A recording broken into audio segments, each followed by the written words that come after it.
इस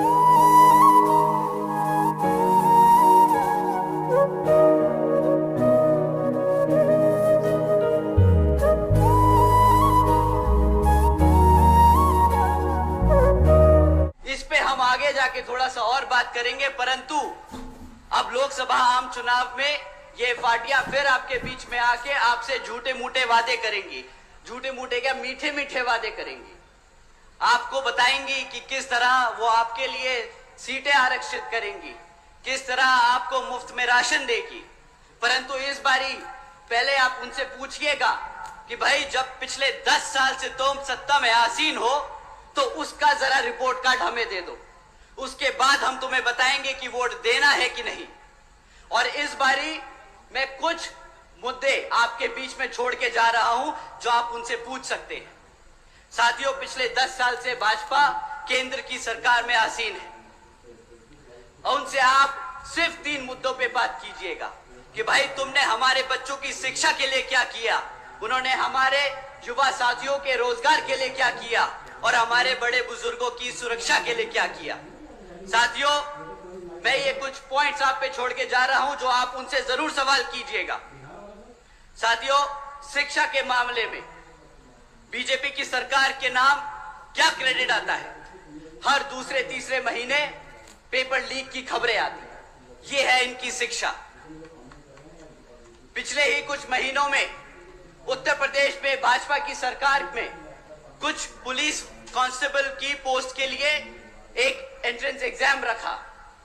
करीब 60,000 बच्चों ने, हमारे युवा साथियों ने उसके लिए अप्लाई किया, इस उम्मीद से कि उनका विचारों का सिलेक्शन हो जाएगा, कि वो भी अपने घर में अपने माँ बापों के लिए एक मजबूत पिलर की तरह खड़े होंगे, उन्हें फाइनेंशियली सपोर्ट करेंगे।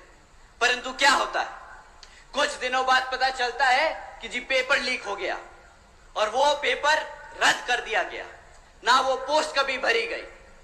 साथियों, आज बीजेपी की सरकार के दौरान पिछले 10 साल से पढ़ाई शिक्षा के मामले में इतना दर गिर चुका है कि आज अगर आप 8वीं कक्षा के बच्चे से पूछे कि भाई तुम प्लस माइनस डिवीजन मल्टीप्लिकेशन कर सकते हो क्या, सरकार का सर्वे है, साथियों सरकार का सर्वे है कि आज भी 8वीं कक्षा के बच्चे, आधे बच्चे ये प्लस माइनस तक नहीं कर सकते। किस बात की शिक्षा दी है उन्होंने पिछले 10 साल में?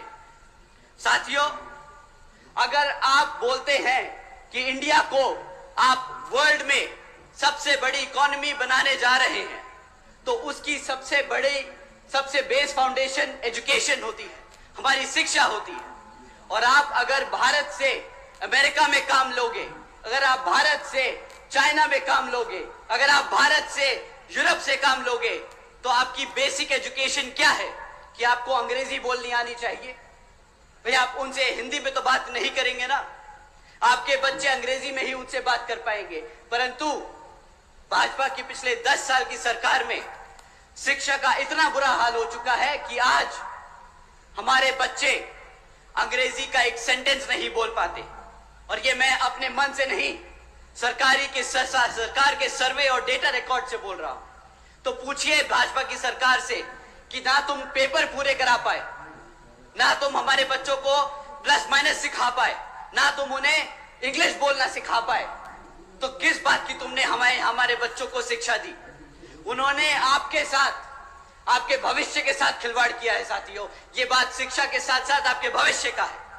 तो आप एक बार जरूर उनसे पूछिएगा कि भाई साहब, पिछले 10 साल में आप ना ही साका खाली सेंटर में नहीं, यहां उत्तर प्रदेश की राज्य सरकार में भी आसीन है और आपके हालात कहीं पे भी सुधरे नहीं। तो इस बारी किस मुंह और हक से आप हमसे वोट मांगने आए हैं? साथियों, वैसे तो केंद्र की सरकार डिजिटल इंडिया के नाम पे बहुत ढिंढोरा पीटती है, जहां जाती है वहां बताती है कि डिजिटल इंडिया ये, डिजिटल इंडिया वो, भारत यहां जा रहा है, भारत वहां जा रहा है। पर हकीकत तो ये है साथियों कि आज 65% से ज्यादा स्कूलों में आज एक कंप्यूटर तक नहीं है। आप बोलते हैं कि हम डिजिटल इंडिया बनाएंगे, हम बच्चों को एआई के बारे में सिखाएंगे, हम उन्हें सॉफ्टवेयर डेवलपर्स बनाएंगे। कैसे बनाएंगे? आप सरकारी स्कूलों में एक कंप्यूटर नहीं दे सकते, 35% से ज्यादा, 35% से कम स्कूलों में आज भी इंटरनेट कनेक्शन नहीं है। साथियों, ये जो आपको एक दुनिया में वर्ल्ड इकोनॉमी का सपना दिखाते हैं, वो सिर्फ और सिर्फ झूठे वादे हैं। वे पिछले 25 सालों से झूठा वादा दिखाते आए हैं, पहले गुजरात में और अब पूरे भारत में। और आज इसका नुकसान आप लोग नहीं, आपके भविष्य में बच्चे पे चुकाएंगे। साथियों, समय आ गया है उनसे सही सवाल करने का और सही जगह वोट डालने का। साथियों, जो बच्चे किसी तरह ग्रेजुएशन तक पहुंच गए, क्योंकि सरकारी स्कूल से निकल के पढ़ने में तो बहुत तकलीफ, कोई बच्चा अगर प्राइवेट स्कूल से निकल जाए, ग्रेजुएशन कर ले, पीएचडी कर ले, तो उसके लिए अब रोजगार के मौके नहीं। कैसे नहीं? साथियों, बीजेपी की सरकार के दौरान आज 3 में से 1 ग्रेजुएट बेरोजगार घूम रहा है। ये जो बोलते हैं कि भाई हम हर साल 2 करोड़ नौकरी देंगे, 2014 में बहुत बड़ा वादा लेके आए थे, सबने इसी नाम पे वोट दिया था कि हमारे बच्चों की नौकरी लग जाएगी। आज 3 में से 1 बच्चा बेरोजगार घूम रहा। साथियों, बेरोजगारी का इतना बुरा हाल है कि पिछले कुछ दिनों में ऐसी खबरें सामने आई हैं जो आप सुन के हैरान होंगे। मैं एक हेडलाइन आपके सामने पढ़ता हूं। 90,000 से ज्यादा पीएचडी स्कॉलर्स, इंजीनियर्स और ग्रेजुएट्स ने एक क्लास 4 की नौकरी के लिए अप्लाई किया। ओपनिंग कितनी थी? 1000 पोस्ट एक क्लास 4 की नौकरी के लिए।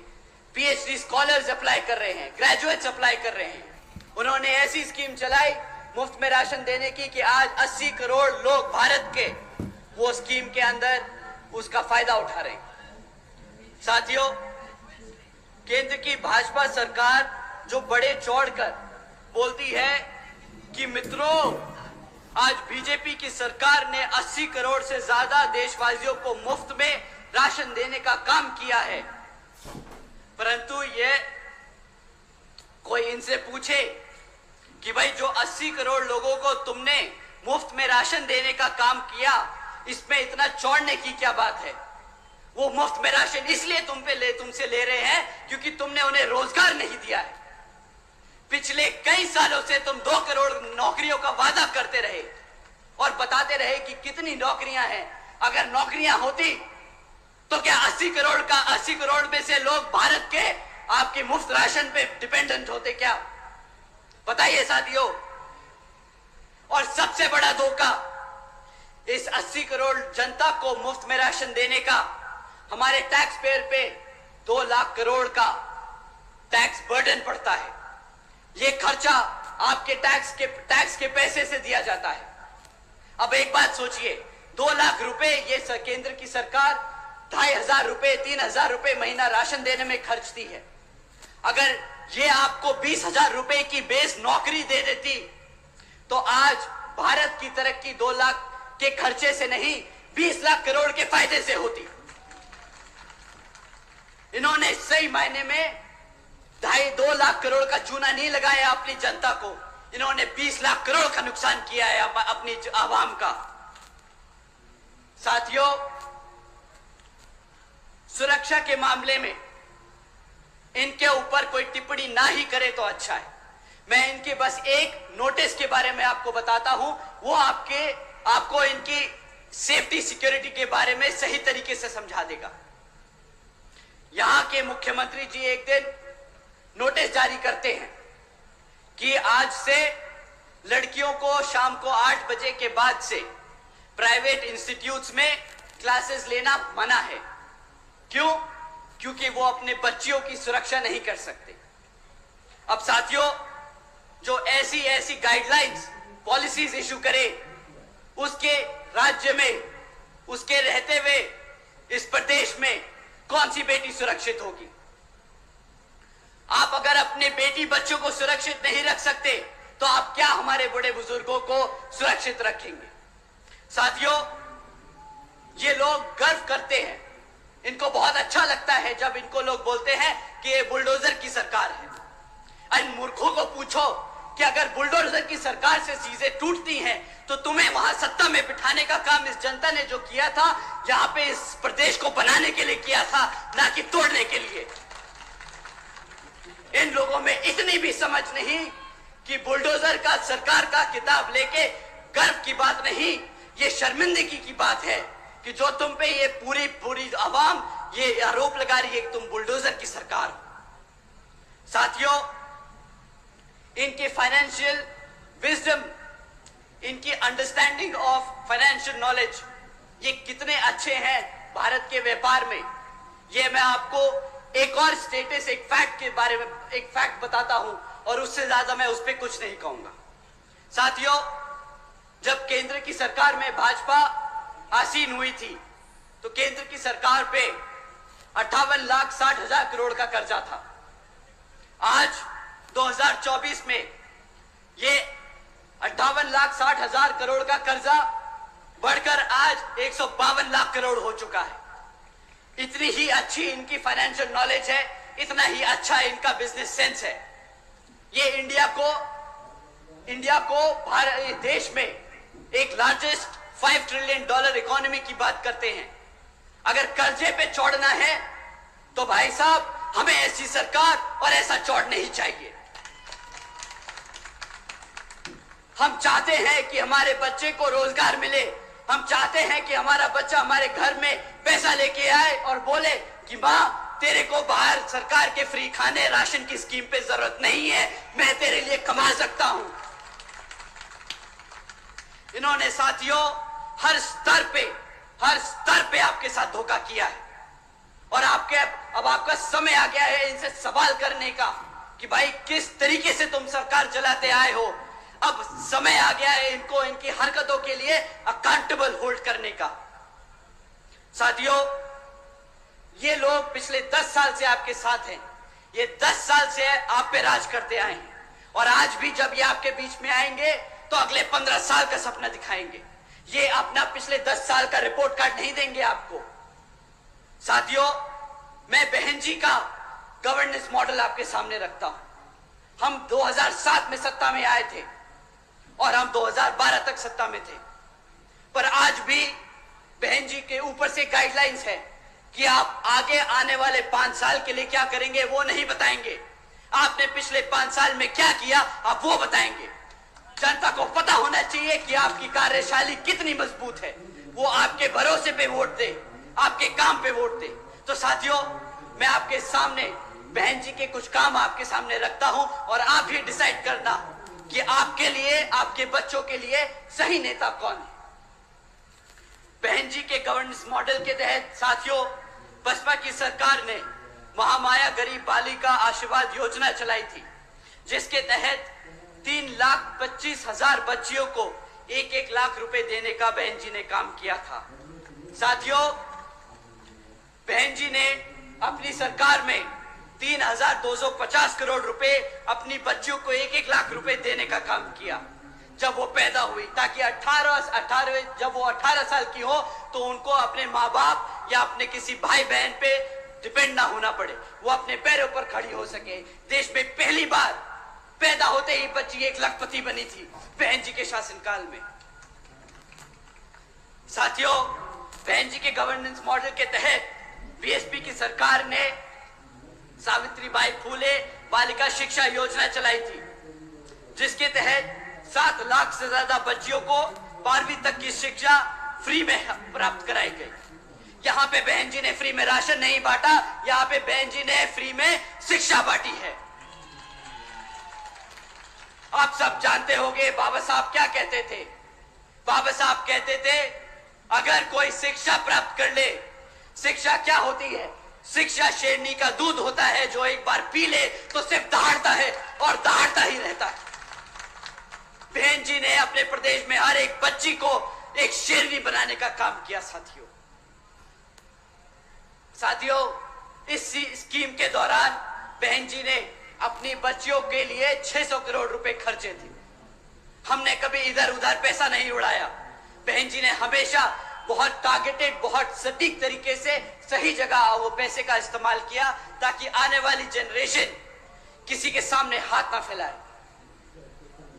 साथियों, बहन जी मॉडल ऑफ गवर्नेंस के तहत बसपा की सरकार में प्रदेश में कई व्यवसायिक technical institutions, engineering colleges, polytechnic एवं इंडस्ट्रियल ट्रेनिंग इंस्टीट्यूट्स एवं अन्य पिछड़े वर्गों के लिए इन सभी कॉलेजेस, इंस्टीट्यूट्स और एजुकेशन सेंटर्स में 27% सीटों की आरक्षण तय की।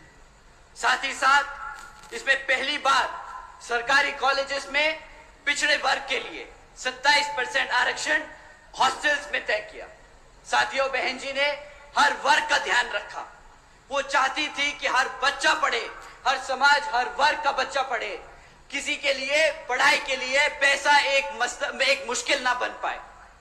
यहाँ पे पिछले 10 साल से कांग्रेस, बीजेपी की सरकारें चलती आ रही हैं विभिन्न प्रदेशों में, और सत्ता में केंद्र में भाजपा की सरकार। क्या आप उनसे पूछिए कि भाई तुम फ्री की राशन की बात करते हो, कितने कॉलेजेस बनवाए तुमने, कितने कॉलेजेस चल रहे हैं, कितने बच्चों को तुमने पढ़ाया? सवाल आपके भविष्य का है साथियों।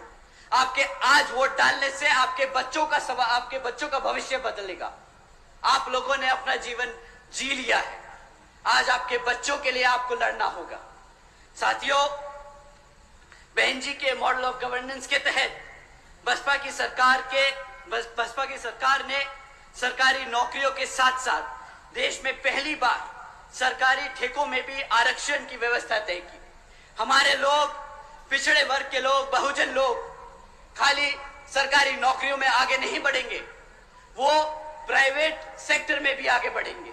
वो अपने पैरों पर बिजनेस खड़ा कर खड़े होंगे। साथियों, वो अपने आप को नौकरी मांगने नहीं, नौकरी देने लायक बनेंगे। बहन जी ने हमेशा से आप सबके लिए, हमेशा आगे के लिए सोच के काम किया। साथियों, बहन जी के मॉडल ऑफ गवर्नेंस के तहत बसपा की सरकार ने कृषि व संबंधित कार्यों में सबसे पहले मिनिमम वेजेस को 55 रुपए से बढ़ाकर 100 रुपए प्रतिदिन किया।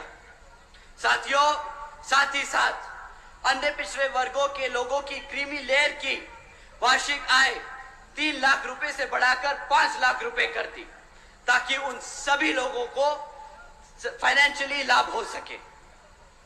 साथ ही साथ बहन जी के मॉडल ऑफ गवर्नेंस के तहत बसपा की सरकार में 90,000 से अधिक शिक्षकों को सरकारी नौकरी दी गई। 1 लाख से अधिक सफाई कर्मचारियों को सरकारी नौकरी दी गई। 2 लाख से अधिक जवानों को पुलिस फोर्स में भर्ती किया गया।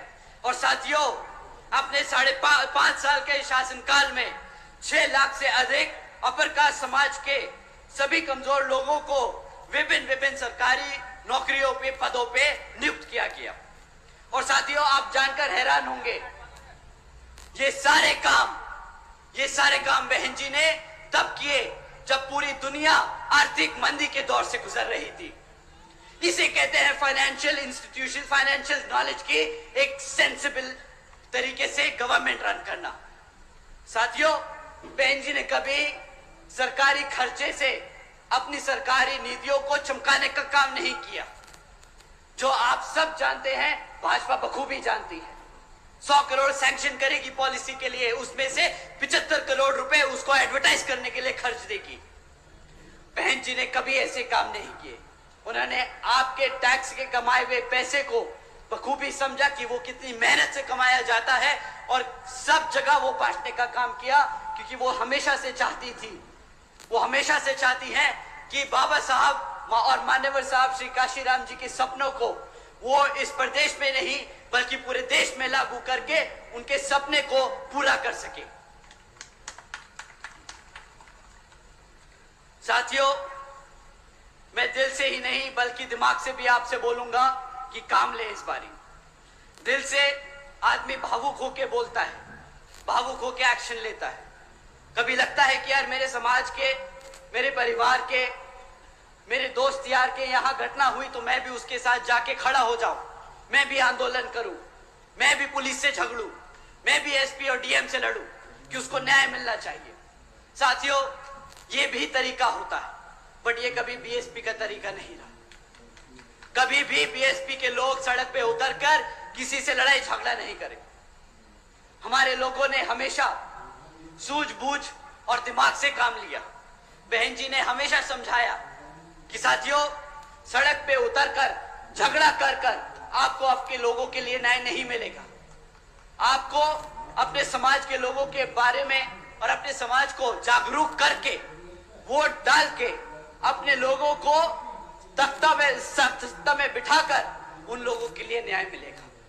साथियों, पिछले कुछ सालों से आप लोगों के बीच में इन विरोधी पार्टियों ने किस्म किस्म के लोग छोड़ रखे। अब नाम लेके उनको बताना क्या, उनको हवा देने की कोई जरूरत नहीं, पर वो आप लोगों को कुछ इस तरीके से भटका रहे हैं, वो मैं काम आपके सामने रख देता हूं और आपको बोलता हूं कि आपसे विनती करता हूं कि उनके चक्करों में ना पड़े, क्योंकि एक बार आप उनके चक्करों में फंस गए तो फिर वहां से निकालना बहुत मुश्किल होगा। साथियों, ये आदमी अपने आप को मसीहा बताता है। ये आदमी कहता है कि मैं सड़क पे उतरूंगा अपने समाज के लिए, आंदोलन करता है, झगड़ता है, लड़ता है, हमारे युवा साथियों को लेके पहुंच जाता है। फिर क्या होता है, हमारे युवा साथियों पे मुकदमे होते हैं और जैसे ही मुकदमे होते हैं वे बेचारे ढूंढते फिरते हैं कि भाई साहब हमें बचाओ। वो आदमी फिर यहां से छोड़ के दूसरी जगह भाग जाता है, वहां पे आंदोलन करता है और इस कारवां में हमारे सभी युवा साथियों पे मुकदमे दर्ज कराता जा रहा है। अगर आप पे एक बार मुकदमा दर्ज हो गया साथियों, तो सरकारी नौकरी मिलने में मुश्किल हो जाएगी, रोजगार मिलने में मुश्किल होगा। ये आपको आज गरम खून नहीं दिखा के, इमोशनल करके आपको सड़कों पे ले जा रहा है और बाद में फंसा रहा है। साथियों, सड़क पे लड़कर आपको वोट, आपको आपकी ताकत, आपको सत्ता में आने का मौका नहीं मिलेगा। आपको अपने समाज को जागरूक करके, अपनी पार्टी को मजबूत करके उसको सत्ता में लाकर न्याय और रोजगार मिलेगा। साथियों, ऐसे नहीं मिलता रोजगार, ऐसे नहीं मिलता न्याय।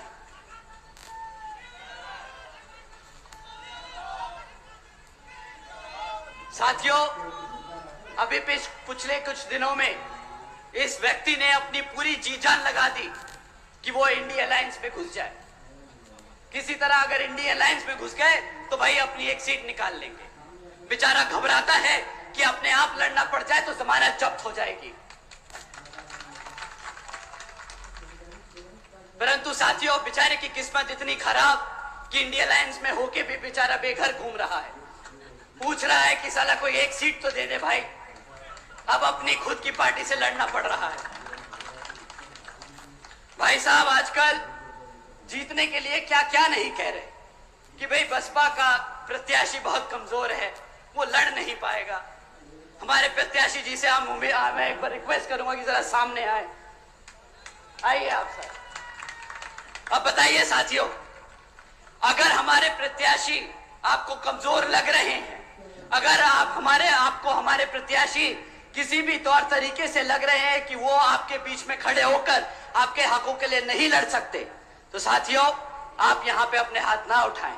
परंतु अगर आपको लगता है कि हमारे प्रत्याशी उतने ही मजबूत है जितना हमारा कैडर, उतने ही मजबूत है जितने हमारे कार्यकर्ता, तो आप सब अपने हाथ उठाएं और बताएं कि यहाँ पे सामने वाले की जमानत जब्त होने वाली है और यही प्रत्याशी उसको वो मुंहतोड़ जवाब देने वाले हैं।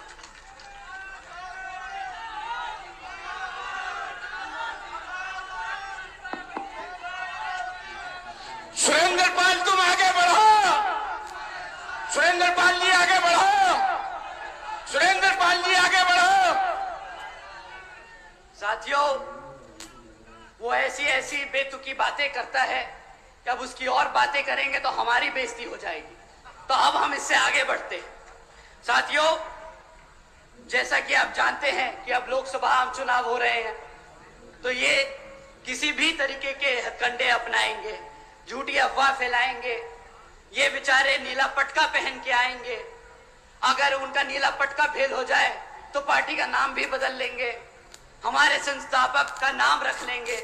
परंतु आपको इनकी बातों में नहीं आना है। ये उतने ही बेकार हैं जितनी कांग्रेस और बीजेपी, जितनी सपा और आरजेडी। साथियों, आपको इन सब से बच के और संभल के रहना है। ये बहुत जरूरी है कि आप लोग अपने पार्टी के मूवमेंट को मजबूत करते चले और लोगों में आपके कार्यकर्ता, आपके प्रत्याशी के बारे में सही बातें आगे रखते रहें और सबको बताते रहें कि आपको इस बारी हाथी के सामने वाला बटन दबाकर यहां पर बहन जी के हाथ मजबूत करने का काम करना होगा। साथियों, आगे की 3 लाइनें मैं वो बोल रहा हूं जो बहन जी ने मुझसे बोला लिखा बोलने को। साथियों, ये मैं बहन जी के शब्द आपसे दोहरा रहा हूं। बहन जी ने कहा कि उनकी खास तौर से आदरणीय बहन जी की अपील है कि इस समय देश में हो रहे लोकसभा आम चुनाव में आप सभी लोगों को हर मोर्चे पे सावधान रहना होगा। आप लोगों का वोट बहुत कीमती है। आपका वोट कोई खरीद ना सके, आपका वोट कोई लूट ना सके, आपका वोट कोई किसी तरह कब्जा ना सके। साथियों, जाति बिरादरी, धन बल, मंदिर मस्जिद या किसी भी विभिन्न आदि के नाम पर कोई स्वार्थी अपने जाल में फंसाकर आपका वोट का कोई दुरुपयोग ना कर ले, क्योंकि देश के हर एक महिला पुरुष व सभी युवा साथियों को आदरणीय बाबा साहब डॉक्टर भीमराव अंबेडकर जी के दिए हुए इस वोट की ताकत को आप ज़ाया ना करें। साथियों, अब अंत में मैं अपनी बात खत्म करने से पहले मैं आप सभी को अपने महान सभी संतों, गुरुओं व महापुरुषों को, जिसमें खासकर महात्मा ज्योतिबा फूले, छत्रपति शाहू जी महाराज, नारायण गुरु, पेरियार रामास्वामी जी, बाबा साहब डॉक्टर भीमराव अंबेडकर जी एवं मान्यवर साहब श्री काशीराम जी को नमन करता हूं। आप सभी का मैं एक बार फिर से दिल से धन्यवाद करता हूं कि आप सब आज इतनी बड़ी संख्या में यहाँ इकट्ठे हुए और यहाँ पे हम सबको सुनने आए। तो आप सभी का मैं तहे दिल से धन्यवाद करता हूँ। यहाँ मौजूद सभी मीडिया बंधु, हमारे बीबीएफ के नौजवान साथी, हमारे स्टेट के कमेटी के सभी जिम्मेदार पदाधिकारी एवं कार्यकर्ता गण, आप सभी का भी मैं तहे दिल से धन्यवाद करता हूं। और साथियों, आने वाले लोकसभा आम चुनाव में आप हाथी वाले निशान के सामने वाला बटन दबाकर यहां बीएसपी को विजय बनाएं और बहन जी के हाथ मजबूत करें। जय भीम, जय भारत। Bahujan Samaj party, Bahujan Samaj party.